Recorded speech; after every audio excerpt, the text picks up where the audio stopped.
we should start with some introductory welcome to those 27 participants I see on our count. Welcome to those of you who've gotten on board and the ones who are yet about to come to our presentation on offshore wind this evening. Those who are just joining us, we're hoping to have everyone on mute who are part of the audience so that we don't have background noise, barking dogs, that sort of things. I'm going to be putting myself on mute very soon to avoid those same sorts of problems.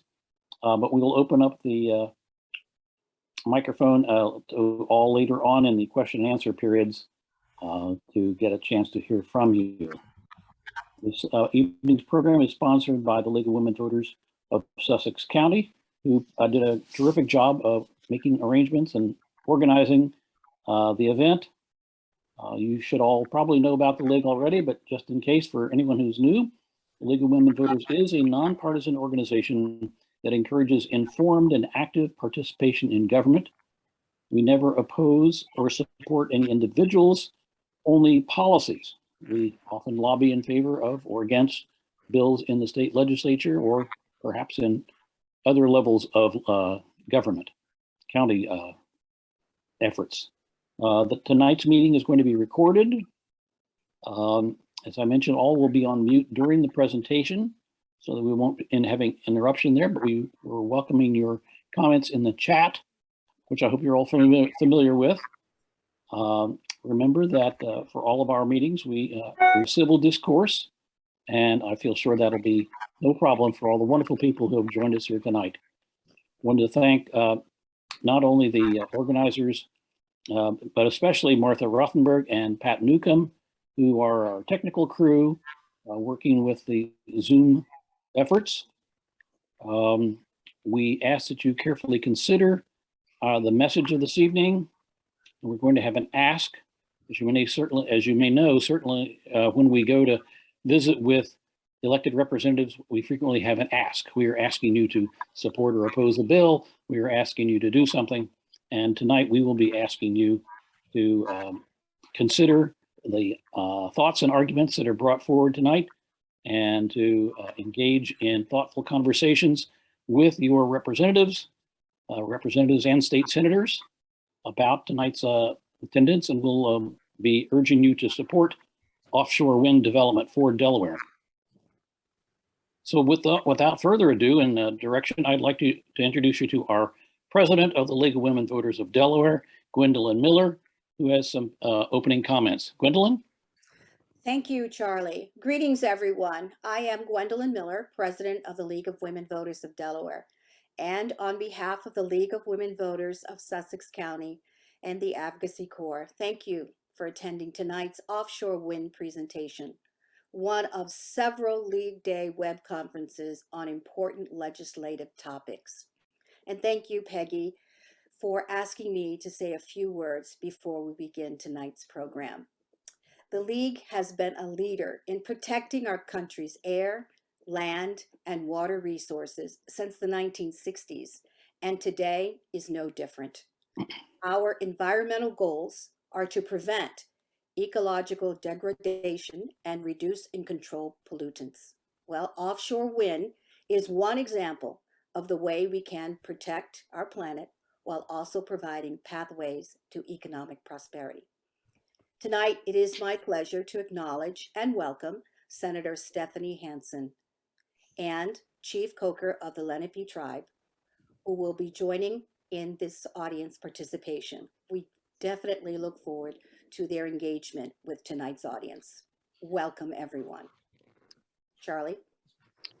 Thank you, Gwendolyn. And now Peggy Schultz, our chairperson of the Energy Portfolio, will take over, introduce herself and our speaker this evening. Thank you.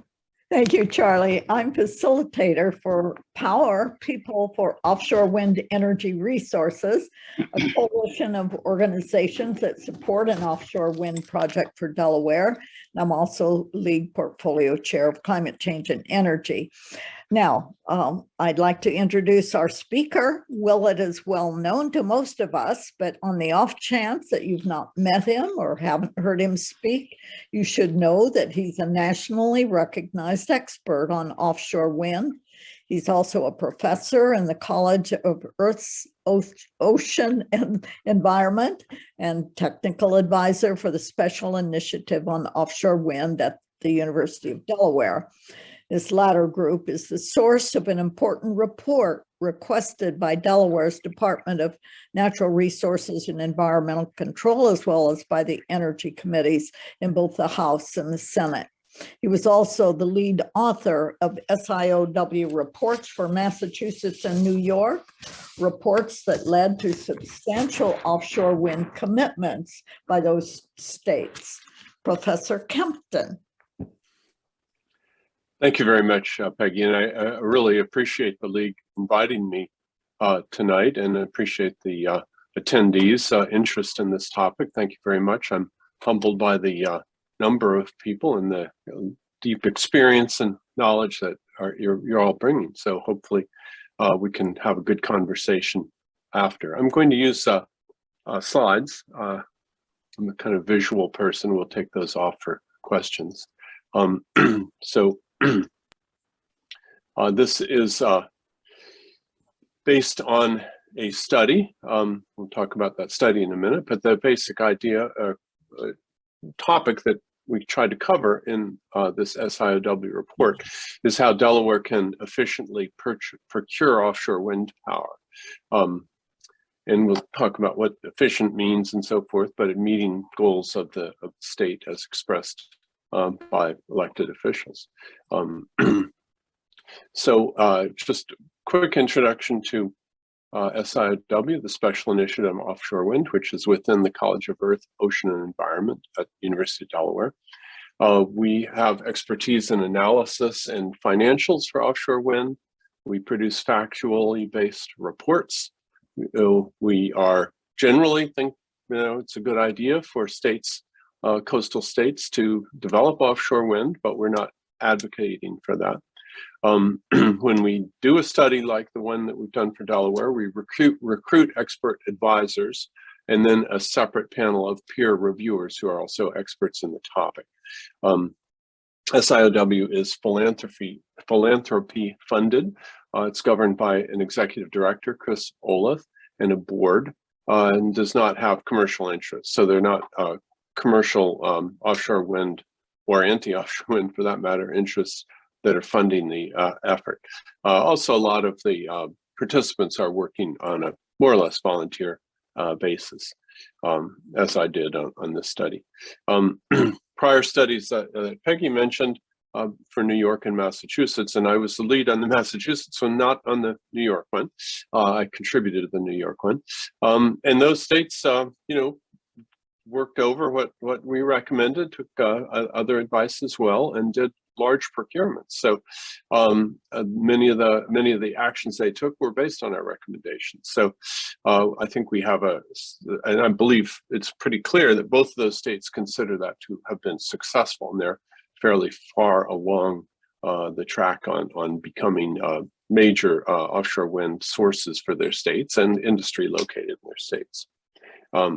As Peggy mentioned, the Delaware study was begun with letters from DNREC and the General Assembly Energy Committees, who expressed an interest in evaluating and deciding whether or not to take action based on the information that we provide. So that told us it was worth the time to take some time and do a thorough study. So just sort of background here, why does it make sense for a state to do offshore wind? If you look at the states between North Carolina and Massachusetts along the coast, so far Delaware is the only state that does not have a procurement process for offshore wind. So why have these other states done that? The first few, it was a substantial increase in cost of electricity, but at this point it's cost competitive with wholesale power given current federal tax credits. Of course, there's a net benefit in CO2. You use a little bit of, create a little CO2 producing the turbines and so forth, but it's a very large net benefit that is a reduction, which means climate change mitigation. And just thinking in terms of resources and things that a state would want to exploit for economic development, it's a huge resource. It's more than enough to run all Delaware on renewable energy. Each project, the sort of commercial size projects, and we'll look at these numbers in a little bit, but each sort of commercial size project can displace about a quarter to a third of Delaware's electricity. So that doesn't mean it's not worth doing smaller projects. Of course, there's advantage to having multiple types of renewable energy and generally multiple types of generation. But with a few projects, Delaware could be very far along towards eliminating carbon dioxide emissions from the power sector. And we need those kind of big chunks because that's the speed that you need to address climate change. However, it's not something you can do right away. You can't just call a contractor and get it done. It's more or less 4 years of paperwork and contracts and studies and estimates and plans, and then 2 years to build the project. So it's a big project, and it's something that the state would want to have some management of. So we have completed the report and submitted to DNREC, and we're all anxiously awaiting the decision to release it to the public and to all sectors of state government. The kind of cover page is on the right there. The contents of the report, just briefly on the left here, is what is the cost of today's offshore wind power in comparison to conventional power? How can a state create a procurement process? And then that means constructing a request for proposals and a bid evaluation that will make it possible for developers to produce power inexpensively, or as inexpensively as possible. So how do we do those pieces, the request for proposals and the bid evaluation? And part of that also, I've got the word efficient there, but it's also meeting state goals. So we, in the report, just say, if you do this, you get that. If you do this, you get that. But it's up to elected leaders to decide which things they want to prioritize. We'll come back to that in a minute also. Then what actions would be taken by the state to reduce electricity cost, and what actions would be taken by the state to increase employment? The report was created by 4 co-authors. You can see on the cover page on the right, myself, Lillian Peterson, who's a student at the University of Delaware, Amy Bostels, who's also a student, and then Chris Olath, who is the director of SIOW. And then in addition, we had 4 advisors who had a very substantive contribution on particular technical, legal, or economic aspects of the study, and 9 expert peer reviewers who are experts in their fields and who looked in I think almost all cases, looked very carefully through the whole report. So we're grateful for that, and we're able to take their advice and make refinements and corrections to a number of things. Final report was submitted to DNREC on the 27th of February with corrections and minor revisions on the 6th of March. So that is our contribution there. So how have states done offshore wind procurement processes? And this is just the kind of process that we see from a number of states that have been successful. They've generally started with a law passed authorizing the agencies to act and setting the goals and priorities that either the legislature or the executive or both want to emphasize in the procurement process. We've had, I think, 1 state which started with an executive order by the governor rather than a legislative process, but then it was a year later kind of refined and given stronger legal basis by a legislative act afterwards. Of course, all of these have coordination between the executive and the legislature. I didn't say this, and maybe many know this already, but in the United States, electricity policy falls to the states. The large-scale transmission system through the Federal Energy Regulatory Commission, FERC, regulates only high voltage transmission. So really it's states and state legislatures and state executives who govern these kind of issues, how the state should buy electricity and under what conditions. So the process that they followed the appropriate agencies develop and issue a request for proposals. The offshore wind developers, and usually they have to be developers who've already gotten access to some space in the ocean to develop.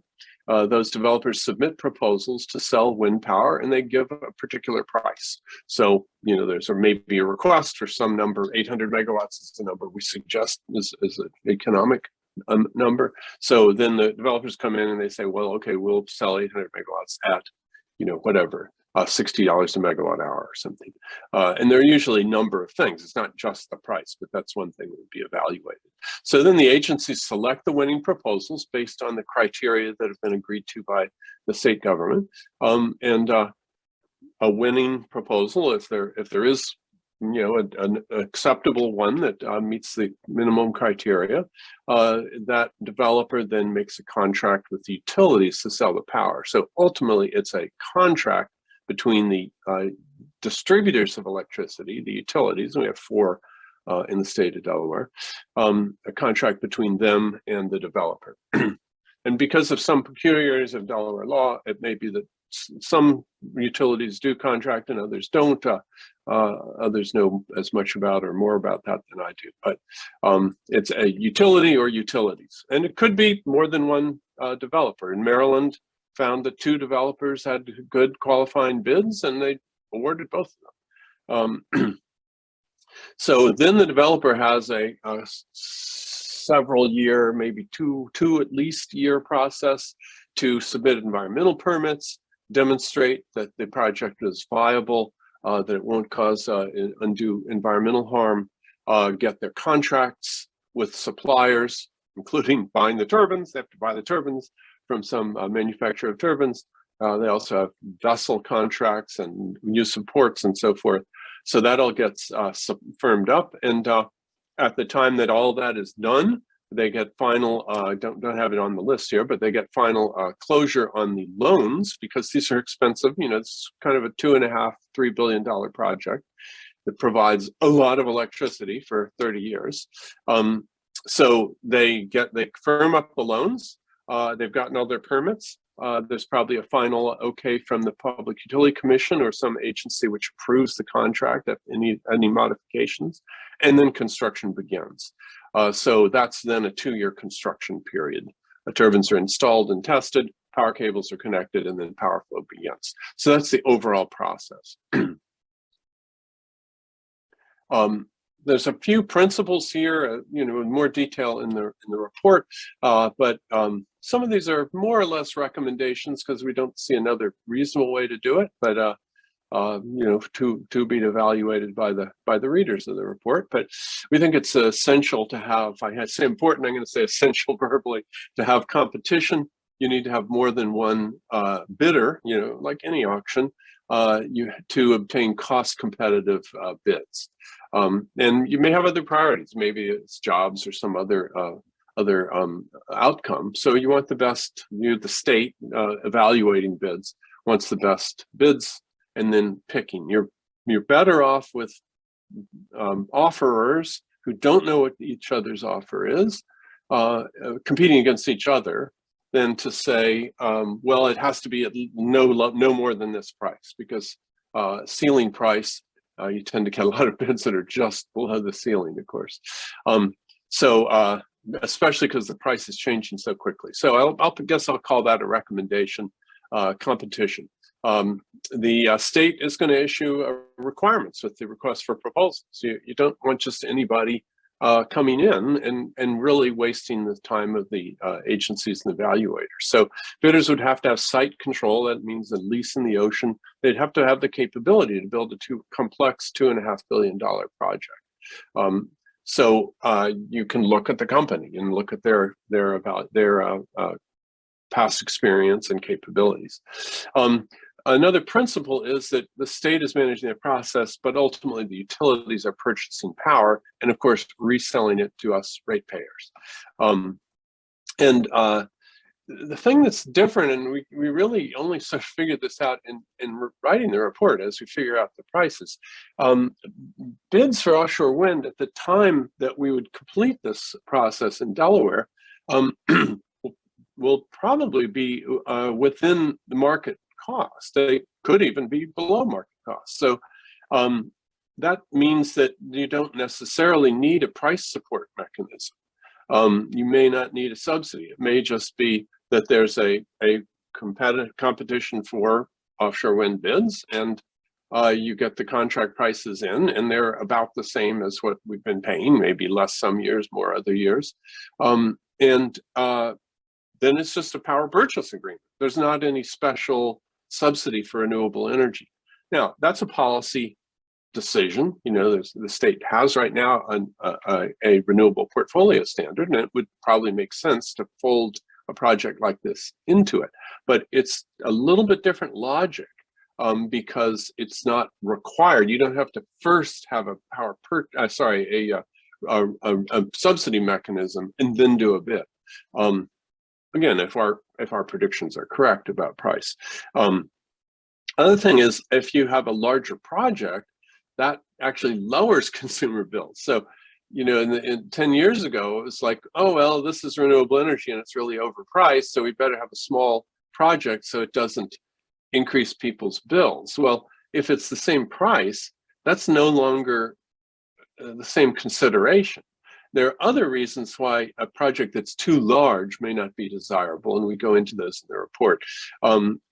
And it's certainly, we found in evaluating the cost of other states' projects that below 800 megawatts, you tend to get much higher prices per unit of power. So there probably is a range there between 800 and something, 1,000 or 1,200 or something. But a larger project within that range lowers consumer bills rather than raising them, or at least it doesn't have any effect. So it stabilizes them over a 20-year period because you've got a set schedule of prices. You no longer have a fuel adder cost. So that logic is different, and it's kind of a little bit hard because we're used to thinking about renewable energy as a subsidized thing. You have to do the subsidy first and so forth. Okay, those are basic principles. Just to give a sense of the ocean space and sort of what BOEM does. So this is the Bureau of Ocean Energy Management. You may be able to see their name in the upper right there, if my image is not obscuring it. So this is their map, and the areas that we've all been talking about are the Delaware Wind Energy Area. Hopefully you can see my cursor here. That's the Delaware Wind Energy Area. You can just see the lower part of Delaware here, Sussex County. This is a Maryland Wind Energy Area, but they're really all out in federal waters. So the fact that one's called Maryland, one's called Delaware doesn't have any legal or real ownership basis. Then there's this green area is Virginia, and this one is North Carolina. So these are the areas that we've all been talking about, which are already leased to developers. So there's somebody who would like to put wind turbines there, who has the rights to propose a project, and if they get all the permits needed, then to build a project. So they don't have the right to build a project yet until they've done all their environmental and other permits. But you can see now in the red, BOEM is evaluating, not all of this will be offered, but they're evaluating in the shallow waters, the continental shelf, less than 60 meters, less than 200 feet, these additional areas, which are quite a bit bigger.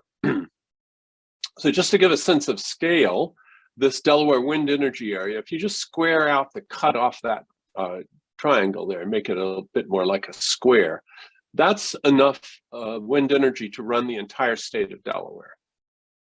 So that's all houses, all industry, refining, factories, manufacturing, the shopping malls, Charlie's electric cars, all electric uses in Delaware would be met by that amount. So just to give a sense of the size of the resource, and then look at all this additional shallow water resource, which is being considered to be built, or to be offered by BOEM rather.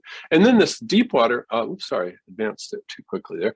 This additional deep water resource, which is a kilometer of water depth. So you have to have floating turbines, but there's a tremendous amount of electric power that could be produced by these. So that's what I mean when I say in the second slide or so, offshore wind is a huge resource. It doesn't mean we want to build all of it. It certainly doesn't mean we're going to stop doing other kinds of renewable energy that makes sense. But this is a very, very large resource.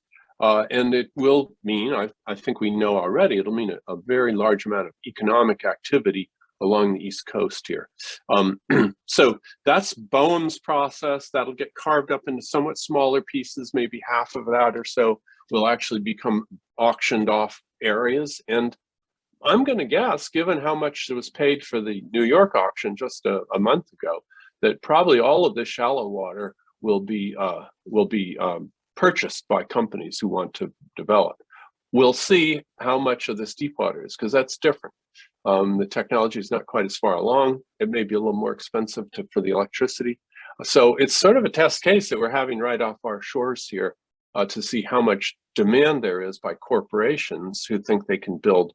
In the case of the shallow, I'm betting that we'll see there's a lot of interest. In the deep, we'll see. Maybe, hopefully there'll be at least some. Maybe there'll be a lot, but to be determined. And that's maybe 9 months or a year out before that auction. So that's the designation of ocean space. That whole process was gone through for these dark areas already, and they're already purchased now that we're starting in the further out and deeper areas.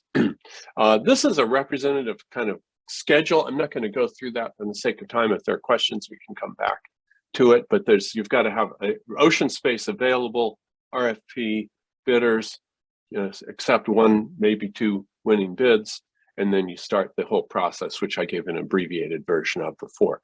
And I'll make this available to the league if anyone wants to get a copy later. Again, not going to go into detail here, but we have the report breaks down into two areas: the options for the state. So there's actually procuring the power. There's an RFP, selecting a winning bidder, and so forth. But the state can take additional actions. Some of these are administrative. Some would require legislative action. And these are what we describe as options. There's two sets of options. One is to reduce cost, and the other is to increase employment or to create new industries. So again, I'm not going to go into all the detail. It's a 50-page report. Can't summarize in this amount of time, but also there's some things that are redacted so far. But so the one thing is that the state could urge BOEM, the Bureau of Ocean Energy Management, to create more leases near Delaware. So that just increases competition. A second is the state can define rules for siting the transmission cable landing. Some of you will remember the effort by Erstal to site transmission landing, and there's quite a bit of debate and so forth. If that process were better defined with a more clear decision up or down, and probably some compensation to any affected communities. If that were defined in advance, when the developer is proposing to do the project, it reduces the risk. And that, like a number of things that we have here, if you can reduce the risk at the time the developer is figuring out how much it's going to cost to build the project, you then reduce the cost of electricity. Again, assuming competition. So everybody's going to say, oh, we've got a very clear process for transmission cable landing. It's not such a crazy thing with all these hearings and nobody making a decision. That's going to lower risk, and then that's going to mean that they're bidding against other companies that also see that's lower risk, and by economic theory at least, that things don't always work out by theory, that should reduce the cost of electricity. So another one is to coordinate electric transmission access with Maryland projects. In Delaware, we have the benefit or the detriment, whatever it is, of having the best electric access point in the mid to southern peninsula. So that's the Indian River Power Station, which was capable of producing over 1 gigawatt. And it has all the transmission lines there, and the owner has said they're going to shut down the plant. And they will keep the transmission available for those who want to purchase the access or the switchgear or whatever. So there's other places that can connect, but that's one possible connection point where you could have more than one project. So the state could coordinate electric transmission with any Delaware project along with one or two Maryland projects. So that's to be determined. You know, there's pros and cons to that, but that would be something that would reduce cost if it were done properly. Then another suggestion in the sort of clarity and risk minimization is that there are a number of DNREC permits in addition to the BOEM permits. We can't do too much about BOEM permits, but DNREC could probably review and provide early guidance in the RFP or before to bidders, prospective bidders, on the regulatory process. Of course, the rules were written for other things like sand borrow and construction of wharfs and so forth. And they weren't written for offshore wind. So some review there and making sure there's a clear pathway for an offshore wind developer, again, would clarify process, make a developer more confident that they can move through it, in an orderly and quick way. Doesn't reduce the requirements in any way, but just provide clarity and guidance.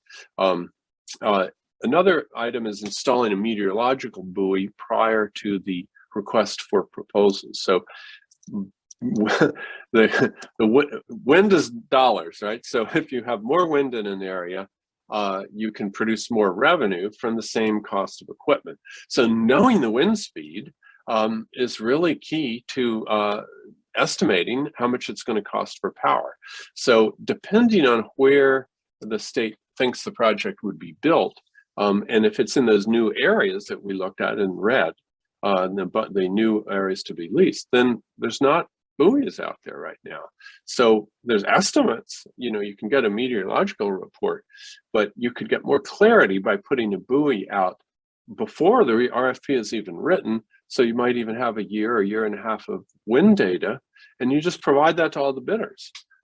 So the state can get access to putting a buoy out, a permit for that, much more easily than an energy company. So that's another odd thing you wouldn't necessarily expect, that is something that would be a way to reduce the cost of energy. And we recommended that to New York, and they did do that on the second round. We'll see how that works out over the next few months. And another thing is right sizing the project. You don't want to be too small. It starts getting more expensive if it's too small. If it's too big, there's more of an issue of managing when you have excess power, which can be resolved. But there's a sort of a window, fairly wide window there that maybe makes the most sense for an easy project to incorporate. Then we've got several options for employment. And you would think, the way we've seen Maryland and New Jersey in particular do their employment incentives, they've been pretty large payments by the developer. So maybe that's what we want to do, but that does translate to higher costs of electricity. So the developer, when the RFP says the developer has to pay $50 million to Sparrow Point to develop steel, that's maybe a very good thing. But that 50 million goes on the cost of energy. It's not something that comes out of the stockholders of the developer company. So that is a decision to make. We don't have a recommendation one or the other. But what we do is we show if the developers are required to contribute to a job creating energy, for example, a factory for offshore wind parts, a big port for deploying offshore wind. If the developer has to contribute a certain number of dollars to produce that facility, how much does that affect the cost of energy? So we actually can calculate that fairly accurately. So that gives the state decision makers more of an ability to decide, is it worth it or not?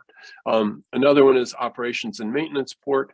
It's a smaller amount of cost, but then we can see also what is the cost if we say it has to be located in Delaware if you're going to build this project. Marshalling port would be a larger regional facility like the New Jersey wind port. There, it's not necessarily something that would add to the cost, to be determined. We kind of talk about the pros and cons of that. And then the smaller items, just more or less as examples, a workforce development center which is something I've worked with some people at UD to design how that could be done. And there was actually an earmark to do the planning for that.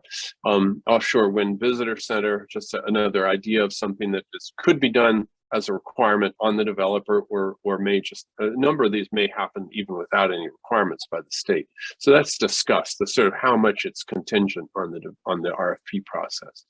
And then in the report, we also have a section on the kind of future possibilities in offshore wind industry creation and, higher fractions of renewable energy. It's just a discussion of kind of what could happen besides the short-term mechanics of doing a procurement and so forth. So that's an overview of the report, and there's two sets of options that we try to lay out and give good background for decision for the state. These are options for lowering cost and options for increasing employment. So we also do a cost comparison, and we're not going to go into the specific cost. We'll show sort of relatively what the costs are. The price comparison is not so easy. It's not like you go into the grocery store and Fuji apples cost this much a pound, and Red Delicious cost this other amount. It's more like my comparison now is more like being hiring a contractor to fix your house. Well, do you want that kind of wood or this kind of wood? And oh, well, that other kind is really expensive.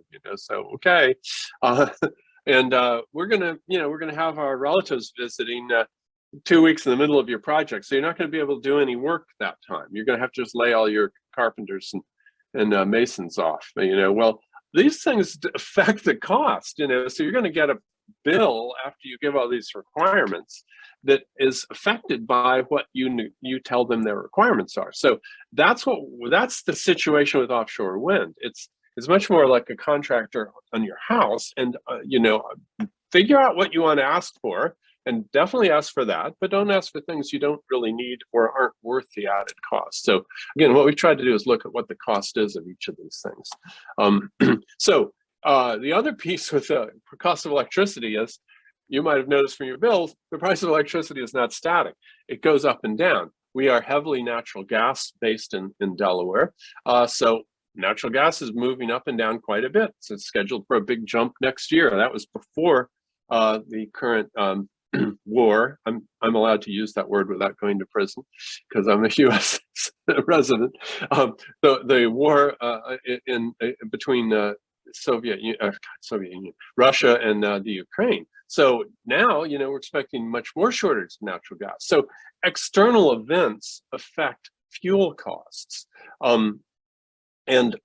So you can't just say the cost of electricity today is X and offshore wind is Y, because X varies by year. So what we did in this case was we looked at the wholesale cost of electricity purchased by Delmarva Power over the last 5 years.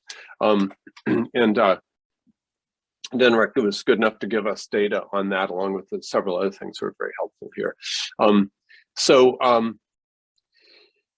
We have 3 other utilities, but they are not public entities that are required to disclose this information. So we really have just the Delmarva wholesale prices. Now that's 60 or 70% of the 70% or so of the electricity sold in the state. But it's one utility that we're using there, and we're comparing wholesale prices. Your retail price has another 30-40% added for distribution and other charges. The other thing is, we have this, because of the history of electric regulation, we have 2 charges for electricity or for any fossil fuel use, including driving in a petrol car, a gasoline car. There's a charge in health and carbon dioxide, which you don't see when you buy fossil fuels. So do we include that? It's not included on your utility bill. So we show what that is, but we don't consider that in our main price comparison. That's to be discussed. but we show how much it is. And we also calculate for wind turbines, because making the steel and so forth adds to the cost of electricity from wind also. The cost in carbon dioxide has been very carefully studied. It's about 44 cents per megawatt hour of added cost for wind power, offshore wind power in particular. It's about half that for onshore wind power. So for health, there's also now there's a federal guideline for carbon cost, and there's a EPA guideline for environmental cost, and there's also a particular study which did the Mid-Atlantic. How much are you actually reducing health impacts when you have offshore wind? And that's a very detailed study, so we have good data on that. So in price comparisons, we're looking at those aspects. That's why it takes 25 pages to do a cost comparison, not just two numbers.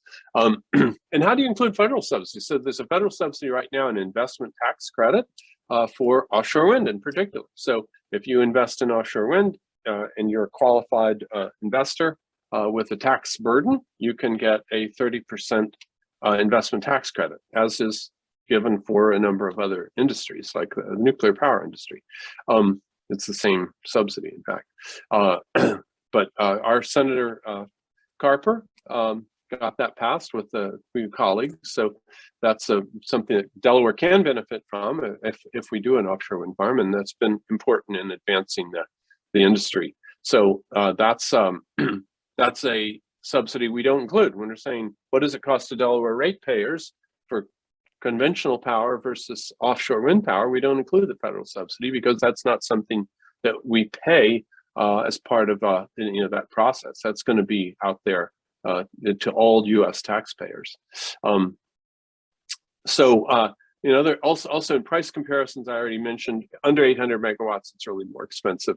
We don't really look at that. The early projects that were signed, quite a bit more expensive. We're past that now.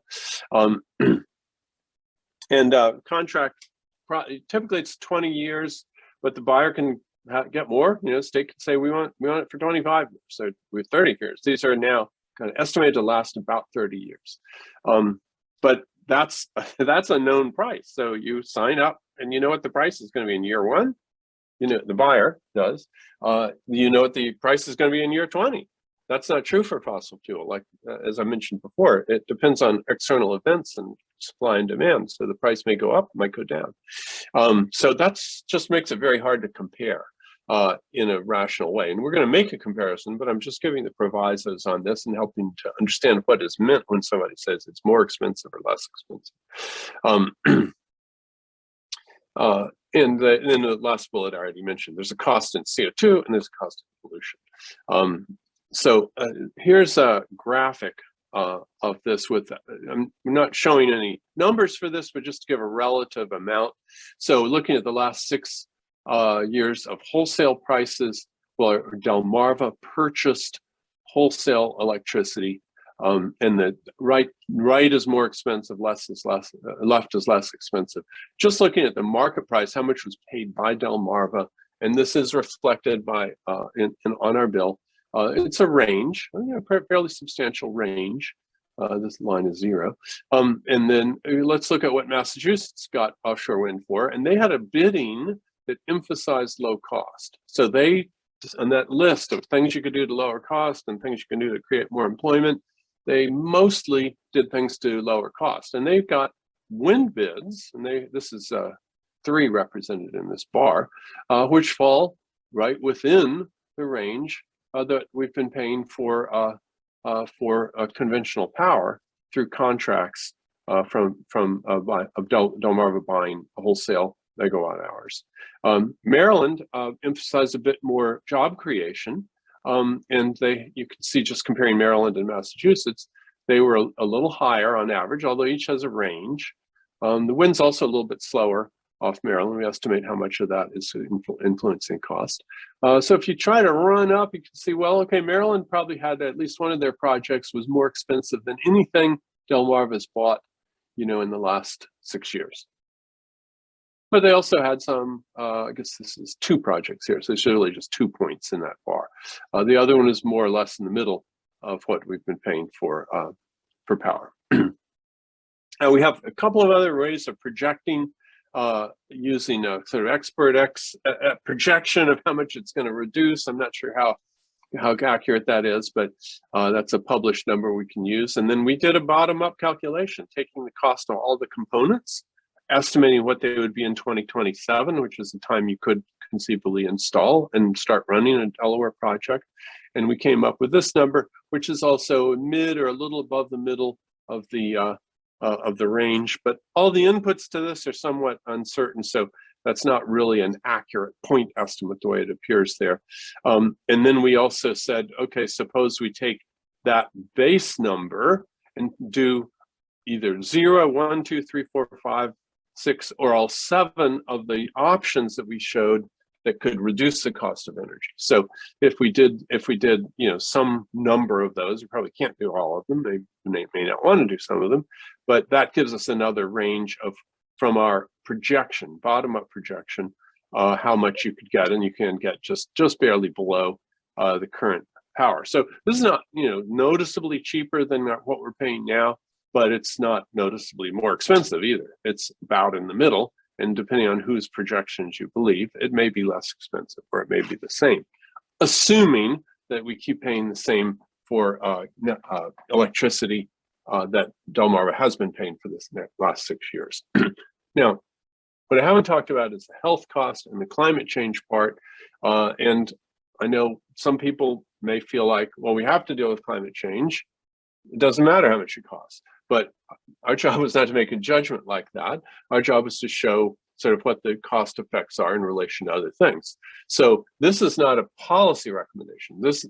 We don't anywhere in there, and I'm not today saying we should have a carbon tax. This is a way that economists would calculate the cost of things when some of the costs are hidden.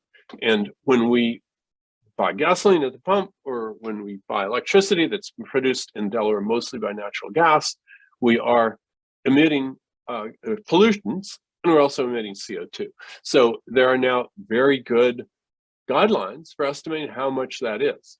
So for when you're producing from the power sector, average in the mid-Atlantic, the health cost added to that market cost gives us this range. So maybe you say, I don't care about climate change, I'm not gonna look at that now, I'm only gonna look at the health cost.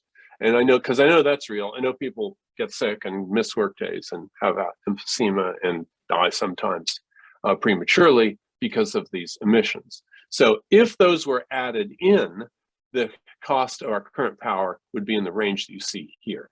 Again, we're not discussing the actual dollar amounts until the report is publicly released, but you can see it's a substantial increase from what we actually see by paying our electric bills and by Delmarva buying wholesale power in the other utilities. So that's for comparison. If you want to include the health impact, even if you have nothing with carbon, you can actually see all of these ways of estimating wind for Delaware, with some of the assumptions we make, competitive bidding, at least 800 megawatts and so forth. They're all less expensive than the market cost plus the health cost of the power we're using today. If you want to include the carbon cost and the health cost, you get to this bar. I didn't mention the health cost is based on this EPA guideline for the East Coast, I think it is, as well as a specific study of the central coast here, New Jersey, Delaware, and Maryland. So these are very solid numbers. They're not, of course, there's large error bars on them, but they're very carefully produced and very well-documented studies. Carbon cost, also big effort from the Obama White House. Then it was scaled back during the Trump years, and it's been increased again under Biden. And now this court challenge, but regardless of whether it's the law today or not, I think technically it's not the law today. And of course, the state doesn't need to obey that. That's just a federal guideline for federal projects. But if you want to say, what is the actual carbon cost, rather than just saying I'm worried about climate change, then you're out in this range. Market cost plus health cost plus climate cost. And now when you say, well, if you are a person who says, well, I care about the health cost and the climate cost, and it's okay. I mean, we want to take care of that, even though I don't directly pay for it when I buy electricity or gasoline. Then you would be comparing this gray bar out here to the cost of wind, and it's crazy less expensive to be using wind or solar or land-based wind. But what we're talking about, which is the big, quick to deploy resource in Delaware, is what the study is about, which is offshore wind. So this is not a policy recommendation at all, but just a way of thinking about quantitatively, if I care about health and I feel that health is part of this, or if I care about climate change, I feel that that's part of it, how you would compare those quantitatively.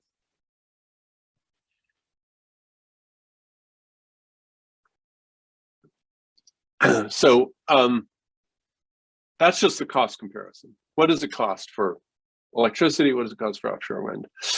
So in putting together how to do this, and we've tried to provide all the tools to the state, but we haven't kind of given a formula or anything, except because some recommendations I said on how the procurement would be done.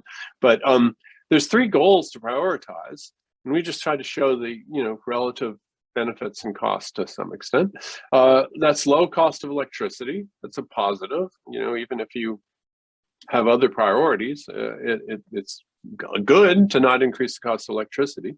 Reduced emissions, which is 2 kinds of emissions, which I just quantified, at least graphically.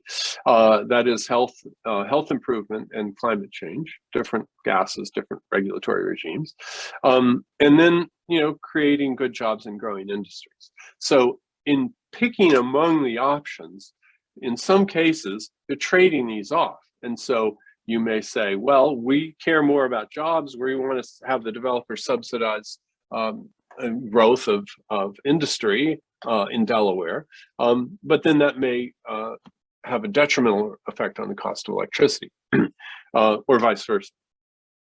And again, I'm not trying to argue for one or the other. I'm just making clear that there are trade-offs here that will have to be decided by the state.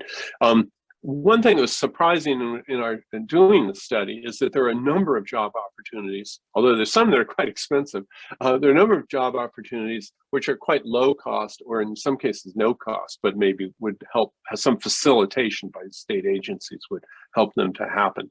So the trade-off between cost and jobs, I would have to say, after having done this study, is a little bit less of a trade-off than we would have imagined.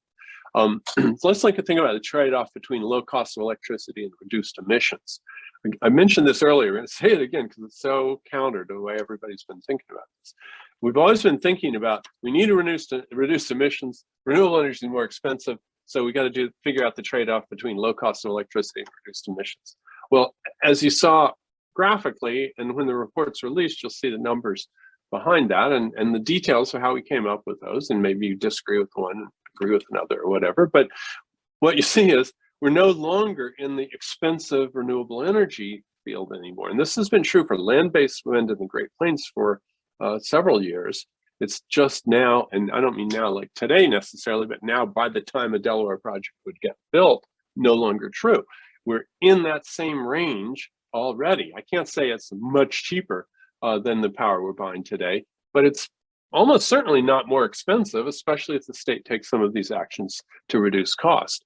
So we're no longer trading off low cost of electricity with reduced emissions. In fact, if you want to say, hey, let's just do a little 100 megawatt project to get started, that's going to not do much to reduce emissions. It'll do some, and it'll increase the cost of electricity. So by doing more offshore wind, at least up to this 800 megawatt level where you get lower cost, where we see other states have gotten much lower costs, you're reducing emissions more and you're lowering the cost of electricity to consumers. So some of the logic here, some of the math has reversed in the last few years. And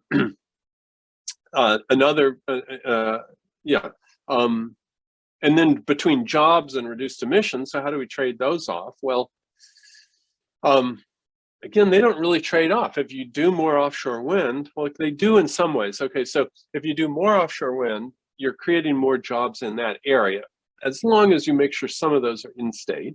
But you're also reducing emissions more. So but you have to think about, well, you are reducing jobs in power plants, maybe traditional power plants in the state. We have natural gas power plants. Those would some of those would probably be selling less, and we can expect that that would be one sector that would be arguing for a smaller project or no project, because that is directly competing. It's another, from their point of view, they don't care if it's wind or not, but it's another generator. So they're generating electricity. Now there's some new party generating electricity, and there's either a competition, or worse, from the legacy generator standpoint, there's a contract to sell power, so they can only sell when there's not enough wind. So that could be a job reduction in the power existing power plant sector, along with job increases in offshore wind related industries. So there's various ways to kind of maximize the offshore wind jobs. We don't talk about sort of how much measure of what the reduction in existing power plant jobs would be, but there would be some. So that's just kind of a quick walk through the trade-offs here, and we can discuss that or anything else at the end. So conclusion here, a couple of bullet points. The market price of electricity from offshore wind, that is, when a Delaware project were built, is within the range of current Delmarva purchases without any state subsidy. Again, we may want to use the existing recs that have already been passed, but this does not require a state subsidy. The market price is misleading from a total social cost perspective, because there's $80 a megawatt hour of health and climate cost that is not shown in the market price. So all the evaluations of what's more expensive, what's less expensive, there's this big chunk that's not shown at all. So if you don't care about health or environmental issues, that's fine, no judgment, can ignore that bullet item. But if you care about one or both of them, that really needs to be added in when you're saying, what is the cost of power today? And that comparison is wind has a 44 cents per megawatt hour carbon cost versus $80. So it's 2 orders of magnitude, literally, higher. I did put that cost of carbon in the wind numbers on the graph, by the way. It incrementally moves the green bars over a little to the right. So the other thing, if you're trying to deal with climate change, and we have a goal of doing that, DNREC has a report on that, and it mentions offshore wind as an important part of that. It's relevant that you can put in offshore wind in large chunks. So one project, cost-effective project, 800 megawatts, reduces about 30% of the CO2 emissions from Delaware's power sector. And you can do 3 projects, and then you're close to 100%, and maybe some solar and other things get you the rest of the way. But to do 3 projects, there's going to be some need to manage having too much power sometimes. It's not undoable, but we just don't have mechanisms, either legal mechanisms or technical mechanisms, who are ready to do that right away. So at an 800 megawatt project, you don't really have to worry about too much power, and we show that in the report. But thinking about climate change, 30% in one step, and you can keep doing 1 step, 2nd step, 3rd step, or you can just do 1, decide that's all you want to do, you the state. To achieve that low market price I've been talking about, we need a well-structured procurement process, and we provide guidance for that in the report.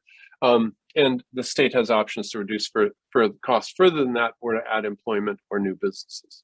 But just doing a procurement does advance these other goals. It doesn't necessarily require specific things to increase jobs. So that's the prepared talk, and I'll stop and let the moderator take the next step here. Thank you, Willett. That was a terrific presentation. I also wanted to recognize that we've been joined by some of our wonderful representatives in the State House, Senator Kyle Gay, Senator Stephanie Hansen, and I'm not sure whether anybody else who's an elected official has joined us or not. If you are here, let me know, or put something in the chat and say hello to us. If I may take the prerogative, I'd like to not only welcome the good senators, but ask if they would like to kick off the bidding on questions or any opening statements if you prefer. What are your reactions? What are your thoughts? Senator Hansen, do you want to take yourself off Sure. of mute and say hello? Sure, absolutely. Thank you. And thank you for this this great presentation and kind of an overview of the report. I'm really anxious to actually see a copy of the report. So I'm hoping that we get it. I hope we get it soon, because it sounds like it could be really promising. I also really like the idea that you brought up earlier about the Indian River Generating Station. I mean, that is a huge asset down there with a lot of very expensive equipment and a workforce that could be retooled that is otherwise going to need to find jobs. So the ability for us to really look closely into how that can be repurposed for this, I think is incredibly important. One thing that I'll note is legislatively, I think that it's going to be I think what I will hear at some point is, okay, so this didn't work in 2017, 2018. Like there was a review of offshore wind at that point, and it was decided by the General Assembly at that period of time that now was not the time for us. What is it that has changed? So this all sounds good. How does what we're hearing today differ from the report that the General Assembly heard in, I guess it was 2018? So I don't expect you to answer that now, because I don't know. If it hasn't been considered, think about that now, because I know I'm going to have to answer that question. And if I'm going to have to answer it, I'm going to ask you guys to help me figure that part out. Sure. So be thinking about that, because I expect to hear it. Let's talk a little bit, another comment that I have, infrastructure upgrades and the whole distribution planning. So now if we are to do offshore wind, which I think is a good idea, and I want to find a way to try and make this work, in order to get the electricity from offshore into our state and then into our grid, what do we need to do for our grid? Do you know what it looks like? Like where are we going to have to do upgrades? What does that process look like? I tell you, on the energy stakeholders group that we have right now, a blind spot that we have identified is that we really don't have a clear picture outside of Delmarva's territory what the other distribution grid looks like, what the rest of the distribution grid looks like outside of Delmarva Power. So the ability for us to get that information, I think that's number one we have to have before we can figure out, okay, now we've got information about what the grid looks like. We've got a large energy source. What kind of upgrades are we going to need to make and where? And what are the costs of those going to be as we bring in, power from a different source, a large amount of power from a different source, which is really the key there. So we have to kind of think about what those onshore costs will be. I really like this because I have a feeling, I'm thinking that maybe this will avoid the whole net metering awful stuff that we're having to deal with at this point with distributed energy. We're still going to figure it out. We are still going to come to some kind of a solution with net metering that makes distributed energy resources work for us. It's just incredibly painful. And what I see here is no need to discuss net metering, because this is a new generation source. So you don't have the issue of it having to be sold back into the grid. So that's good. I will be looking, as an environmentalist, and you've heard this from me before, my heart is with the environment. How is this going to affect our marine life? The impact on marine mammals through sound, through migration patterns, through, bird migration, water versus marine versus aerial, all of that. That's something that I want to look real carefully into and make sure if we need to upgrade what we require out there so that certain impacts are avoided. I'm really going to be looking carefully at that, because, energy and environment go together. We can't forget the environment in our quest to be as fast as we can on renewable energy. So those are my thoughts. Well, I'm going to try to go do a quick answer to most of those, if Charlie allows me. Those are all great questions, of course. Go ahead. Can I try to do a quick run through, Charlie? Yes, yes. So there will be retooling, and the electrical stuff at Indian River, the electricians there, there's there's going to be some trades that have a sort of clear, quick retooling, and others that maybe don't fit, so much because it's not the fault of offshore wind or renewable energy. The owner of the plant already said, we're going to shut this down because it's too expensive to keep running and meet the environmental requirements for a big old coal plant built in the 50s. But of course, you can't recycle 100% of the jobs for that. But there's definitely, if that's used as a primary network point for electricity coming in from the ocean, that could definitely be a lot of jobs, keeping that rebuilding first, and then keeping that operating. So there's definitely some opportunities there. I think that's a great idea, but I just don't want us to think that it's going to be 100%, that every single trade is going to have a place. You asked why is this different from the working group that evaluated offshore wind in 2017 or whatever it was. It's two things different. Well, I mean, I was a big optimist on offshore wind at that point. I said, it's a little more than what we're paying now, but it's going to go down. And it was probably more like a lot more than what we're paying now when I said that. But the cost has dropped in half. It's crazy, because New Jersey is procuring 7 gigawatts. New York is procuring 9 gigawatts. And when you talk to the analysts in the state government, they say, oh, that's a floor. We're going to do a lot more than that because we're going to be making e-fuels. That is using electricity, turn it to hydrogen, and then make methane and not methane, methanol and ammonia. So Massachusetts. So there's been a very large market created. And sorry for bragging, but we predicted in the New York report, which is the first of these reports we did, that having enough what they call market visibility, where the industrial firms who might want to do this see, oh, it's not just 2 or 3 projects. It's enough projects that it's worth building a local factory, getting some ships that are specialized installation vessels. And that threshold has been reached and passed.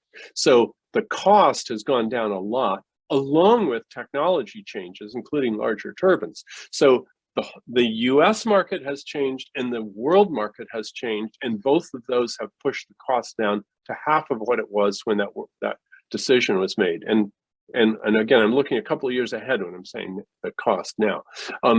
But the other reason is that there's now, thanks to Senator Carper and others, a 30% investment tax credit that's specifically for offshore wind. So that also knocks off the price, and that lasts, until 26 or something. One thing we mentioned in the report is we want to think about timing. Maybe that'll get extended, but maybe it won't. But we'd like to have it to the point where the developer doing the project would get that tax credit. So it's the industry development and a tax credit which have lowered the cost, and it's very substantial lowering. You asked about grid upgrades, and that is that's going to be upgrades required on the transmission system. That is the really high voltage wires. You see the big towers, the lattice kind of towers with high voltage. It's that system that will have to be upgraded a bit for this, but the actual distribution system, like the wires you see in your neighborhood, the wooden poles with the 3 wires on top, that system shouldn't really need to be changed at all. So it's really a few big lines that probably will need to be changed. I think if the 2 Maryland projects come into Delaware plus the Delaware project, well, even without a Delaware project, there's going to have to be upgrades. So it'll be a matter of some negotiation with Maryland and Maryland developers, who shares the cost in what way for those upgrades. And that's that high voltage system is managed, as I think you know, Senator Hansen, by PJM interconnection. And so they do a study when there's a new generator coming on, doesn't matter what kind, including offshore wind, and, you know, coal or natural gas or whatever. When there's new generation coming on, they do a study of how much upgrade to the transmission system is needed and how much it will cost. So that's something that the state can sort of facilitate things. There's ways of doing what's called a multi-state agreement, I guess it is, where that can affect the way it's done and what the price is. So the state definitely has some leverage there, but there's a defined process which is mostly done by PJM, and that will be needed, even if we do nothing, just because of the two Maryland projects. Interrupt me in answers at any point. Net metering, great insight, totally true. You know, from the traditional utilities, this is so much simpler. It looks like any other big power plant. And yes, you might have to upgrade the high voltage part, but once it gets out on the wires, it's all the same. And the meters are running forwards, you know, they're centrally generated electricity, and it's going out and getting distributed the way the system was traditionally built to do. And you pay at your meter, and then your money goes to your utility, and then they pay the wind developer for the wholesale electricity that they're buying. So yeah, you don't have to do that. I'm also a great believer in distributed energy. So I'm glad you said you're going to deal with the net metering problems and certainly encourage that. But this particular renewable source doesn't have any of those same problems. And then marine life, of course, that's you know, another whole talk or two and another big long paper, which I'm not expert enough in to judge, but that has been evaluated for the other states, and there are some measures that definitely need to be taken, especially, I think many know, the right whale is a sensitive species in this area, and its hearing can actually be damaged by pile driving. So there are ways to deal with that, but that has to be done, and BOEM will require that. But DNREC also has jurisdiction over evaluating all of this, and I'm sure we'll do a lot of diligence to make sure the potential environmental harms are addressed. And there's no reason not to do that. I mean, that will slightly increase the cost of electricity, but the things that need to be done to address the environmental damage are fairly small. There's going to be some avian mortality. There's not so many birds out far as there are in the coastal zone, but you know, there's going to be some environmental impacts. You just can't help that when you build a big project like that. But I think if you quantify those and look at that in relation to the displaced CO2, not to mention human health, the balance is quite strongly in favor of building this type of a renewable energy project. But that's to be determined by people who have expertise in that, which I'm not. I'm just speaking from having read such reports. So I tried to get through all of your questions. Thank you. Dr. Kemp, I'm sorry, Senator Hansen, go ahead. Do you want to follow up? No, I just said thank you. Thank you for the explanation. Okay, good. Senator Gay, did you want to say hello or have any questions? Yes, thank you so much. I just did want to say hello. I'm actually a little bit late for an 8 p.m., but I wanted to hang on so I could say thank you. And thanks to Lee for organizing it and Letty for inviting me. As per usual on these issues, I look to Senator Hansen's leadership, as so many do, and I appreciate her questions, and will continue to be a partner with you and with the you know, initiatives that we're looking at. For me, wind should be a priority for our state, and I'm so glad that those with the expertise in the area are working to achieve that. So thanks for your time and work on the issue. Thank you, Senator Gay. Appreciate it. I also want to take this opportunity to welcome Chief Coker of the Lenape tribe. Chief Coker, we're honored to have you join us this evening. Do you want to take yourself off of mute and say hello or make any observations? Yes. Thank you for the acknowledgement. And, you know, I've been following this wind energy for quite some time. We do tribal consultations with the developers, trying to assess whether there are cultural resources out there on the continental shelf. So I'm really excited about wind energy as I am about all alternative energies, and I can't wait till the generation starts. So thank you so much for the acknowledgement once again, and alternative energy has my support. Thank you. Well, Thank welcome you. again. We have some questions from the chat room, and we welcome more, of course. Vicki Nichols asked some of the questions, which you may have heard before. We talked about bird migration, and also the idea that some coastal residents are upset. They think that it may lower the value of their homes because it ruins their view. Also, Lorraine Botticelli said, what about the wind turbine blades? Are they going to be able to be recycled? Can they be recycled? Are they being recycled? And what other possible uses could we have for them? Do you want to try to tackle all those issues there, Dr. Clifton? I can just try a quick shot, and the things I've missed, somebody you could repeat the question. So, Sure. yeah, the wind turbine, of course, the metal. I mean, most of a wind turbine is metal, and that's all very recyclable. And there's quite a bit of metal when it's finished its life. So that does get recycled. It has value. The wind turbine blades are made of composites, sometimes with carbon fibers near the where the blade attaches to the hub to reinforce it. And that has not been recycled until recently. So that's been a pretty large waste stream from wind turbines when they're retired. Of course, the wind industry is not that old, so there haven't been that many blades retired yet. But two things are happening right now, and there's actually been a fair amount of progress in the last couple of years. One is there's been a larger number of uses for wind turbine blades figured out, just using the existing structure of wind turbine blades. They're not high value uses, things like chopping them up into little pieces and using them in a composite asphalt for road surfaces. But that's a way to use them. You're not like landfilling them or something, at least. And you would just be putting other materials in there, inert materials anyway. And then the second development, which is newer and not as well developed, is that some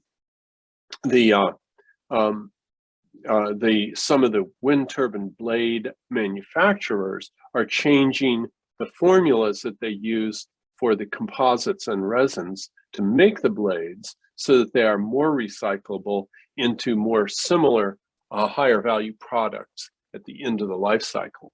So both of those are in development right now. So I'm sure some wind projects that are being decommissioned now, they have nothing to do with the blades, but that is something the industry has appreciated as important and that they need to get sorted out to be competitive. So it is a problem. It is getting solved by the industry.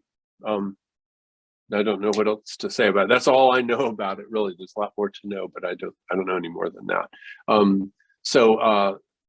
Let's see.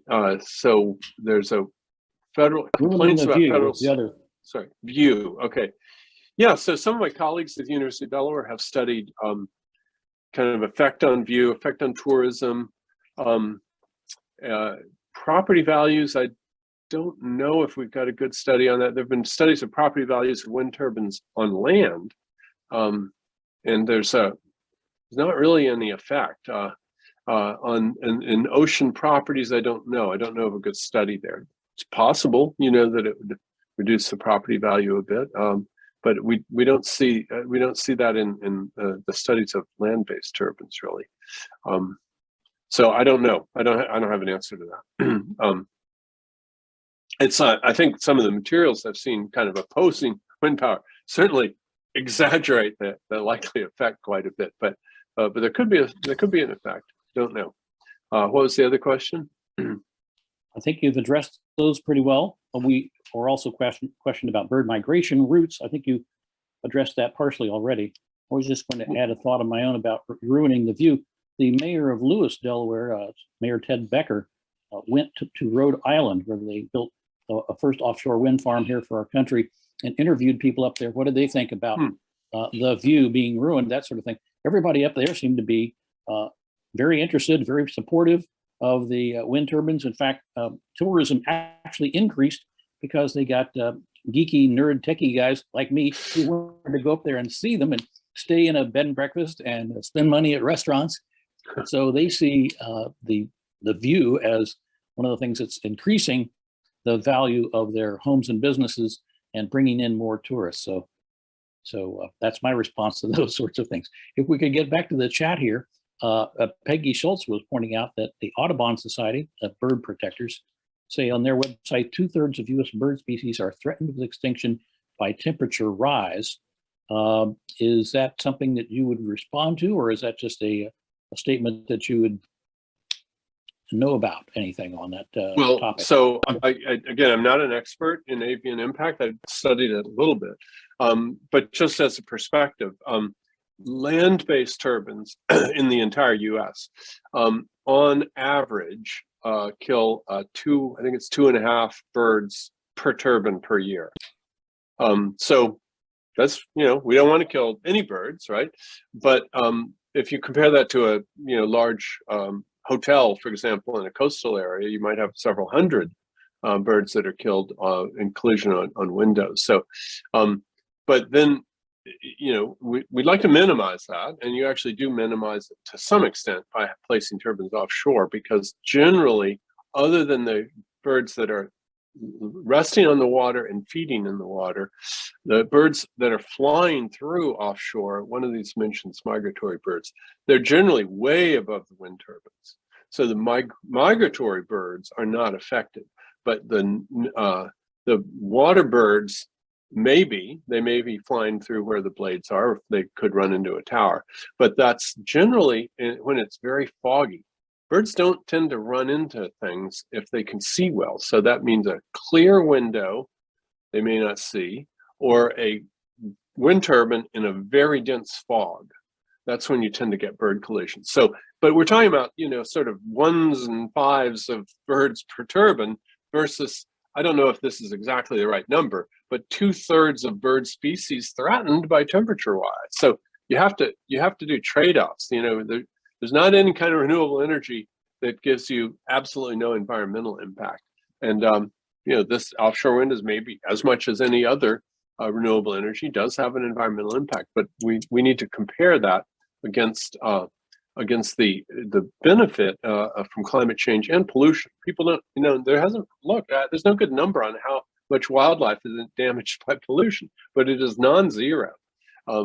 We don't know the numbers. So anyway, I think that the Peggy put that in the chat. I don't know if that's exactly the right number. We have to compare that sort of wildlife impact from emissions from power plants against the number of individual creatures that are killed or injured by a large wind project.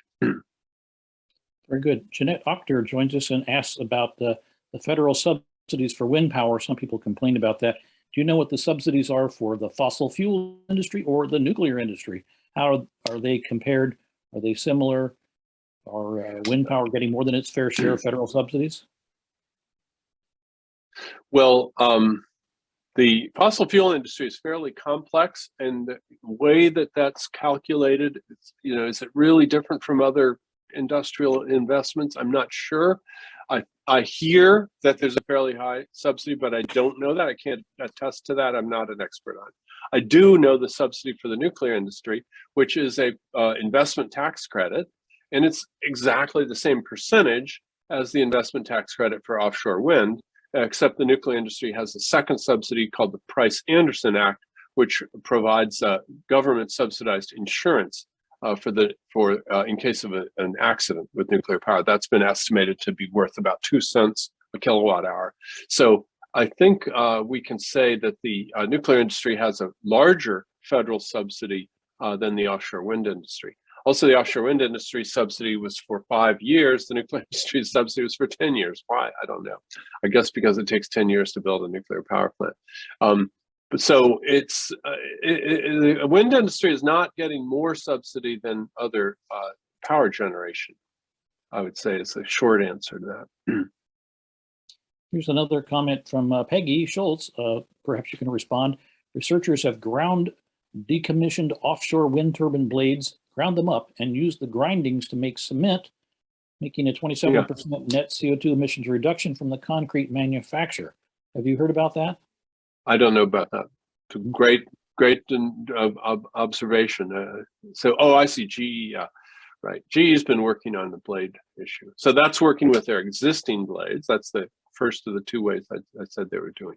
They're trying to figure out ways to get rid of it. And it's like Denmark, they decommissioned a wind farm in Denmark. This was something that was discussed. It's discussed in the Offshore Wind Skills Academy.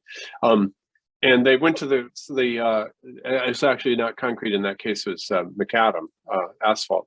And they said, look, we've got all these wind turbine blades. And the asphalt people said, that's not enough for us to bother with doing it. So there's a large potential need for this kind of composite materials ground up. So I think that if those numbers are right that Peggy just posted there, that's a very hopeful sign. But we do want to develop higher value recycled products from any kind of recycle stream. So that's the other area this is kind of item one that Peggy's got in the chat, and item two is making the blades more recyclable. Well, I don't see additional questions in the chat area. So I did look to see if anybody had raised their hand. I didn't see that yet, but if anybody does want to ask an oral question, I think we have time for some of that. Does anybody, there's Ann Riley has raised her hand. Ann, do you want to go ahead and unmute yourself? I'm interested, how far off of the land are the turbines to be located? How far away from land? I should know that number. I bet there's several other people on the line do. So it depends on where they're placed. So remember that map that I showed, which let's see, has here. Okay, let's just take a measure here. So here's the Indian River Inlet, and then go out to that, the closest point.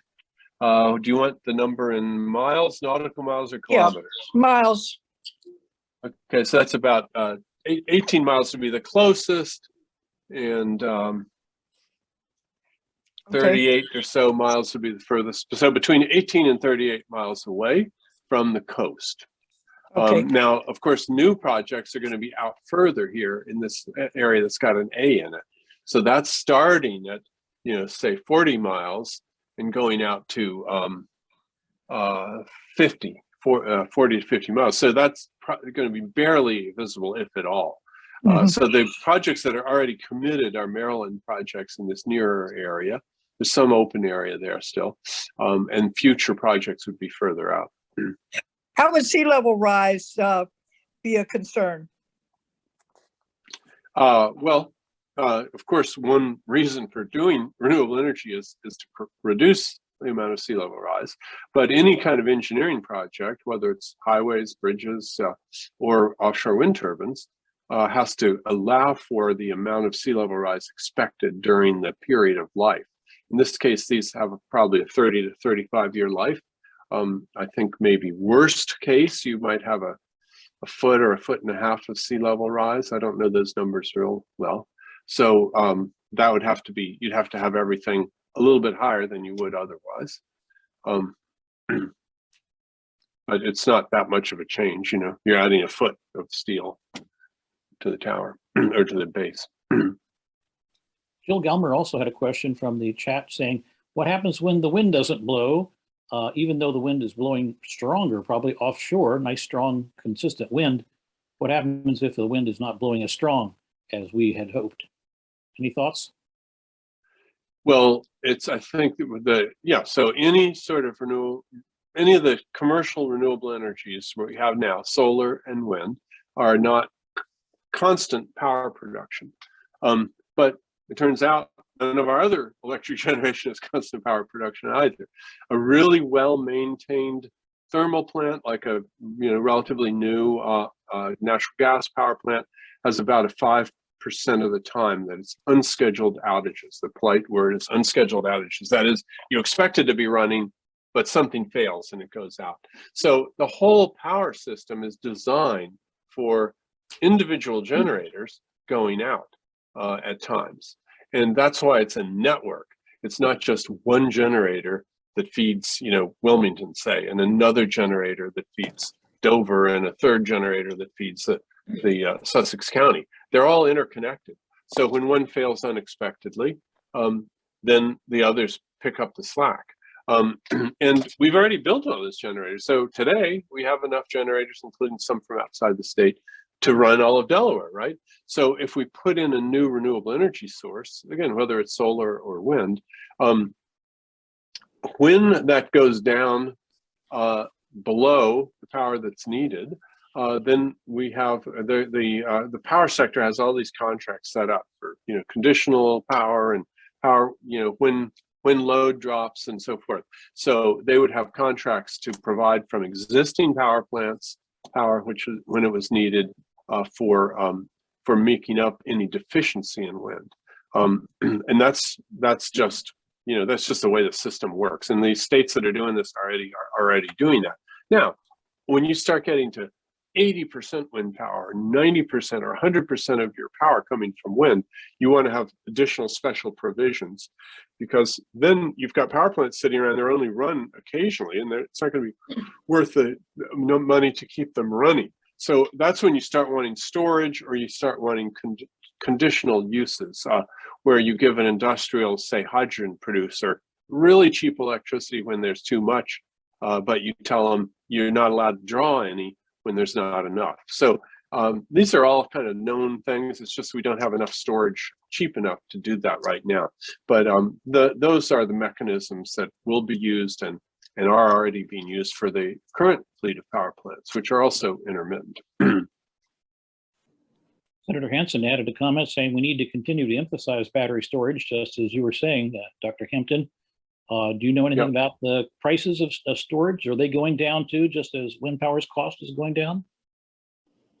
I don't follow that quite as closely, but yeah, they are going down, but they're going down relative to making EVs. Storage is still expensive as a purpose-built, I'm just going to buy batteries to store. And, we're seeing it's happening. There's some places in the grid where storage is really valuable, and there's some times of day where storage is valuable, and you can make an economic case for buying batteries and putting them out available to the power grid. And as batteries get cheaper and new types of electrochemistries get used, those will continue to go down. But right now, there's only a few places where you would say that that's cost effective. You might want subsidies to try this out and so forth. Now, as Charlie knows, and a few others might know, we also have developed at the University of Delaware the idea of using electric vehicle batteries for storage, where you're not buying a new battery, you're just buying some controls. So as we have more and more electric vehicles on the grid, those could also potentially be available for storage like we're talking about. So there could be some purpose-built batteries on the grid, and then also other things that we have batteries in, predominantly electric vehicles, which have the biggest batteries, which all can be used for storage. Peggy Schultz again asked about hydrogen production from offshore wind power as a means of battery storage, if you will, of the energy from wind power. Do you know anything about hydrogen production? So you're getting the edges of my knowledge here. So I know a bit about hydrogen production. I set up an electrolyzer for my kids so they could learn a little bit of chemistry, H2O, and oxygen comes out one electrode and hydrogen out the other. But yeah, so the map that I left up fortuitously, that deep water area, one thing that's being discussed there is, well, that's a long way to run a transmission line. Maybe we'd want to do that, but maybe we'd want to produce hydrogen offshore and then just sell hydrogen rather than selling electricity. So to be determined, maybe that's cost effective, maybe it's not. But when you look at the size, the size of the one dark triangle with a bit of round squaring off, that's enough to run all of Delaware. And then you start adding up all of those areas. We're going to have more electricity than we need for direct electric use. And New York State is already fairly far along in planning this. And they're saying, we want more offshore wind for e-fuels, which means both hydrogen and downstream products that you can manufacture from hydrogen, for example, methanol. Well, I note that we're past the hour of 8:30 when we said we would call a halt to these things. There's still some more questions in the chat, but I think I will take the prerogative to say that we thank Dr. Kempton for his thoughts. We also want to remind our audience that we've got an ask. We're asking you to consider this message and request you to talk to your legislators, to engage them in a conversation about these same topics. To attend, if you'd like to, attend the stakeholder meetings that Senator Hansen's going to be holding on this and other similar topics, and to support offshore wind projects for Delaware whenever you can. I'd like to turn it back to our president, Gwendolyn Miller, to see if you have any concluding comments or thoughts for our audience. Gwendolyn, are you on mute? I did have to unmute myself and unvideo myself, all these multiple steps. I want to thank everyone who participated today, made this event possible. And I'm going to give a special shout out to the League of Women Voters of Sussex County. I'm very proud of all the working members of that league and how they were able to give us this platform today to share wonderful knowledge by Mr. Willett Kempton and all of the participators in this forum.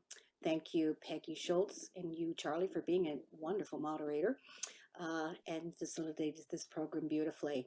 I look forward to engagement from all of you in our future forums on wind energy, on voting rights, and many of the different items that we have listed in the league days coming up. Thank you. Thank you, Gwen. A special thank you to our legislators for attending and to Martha and Pat and the other technical wizard who helped to make this possible. Good night to you all.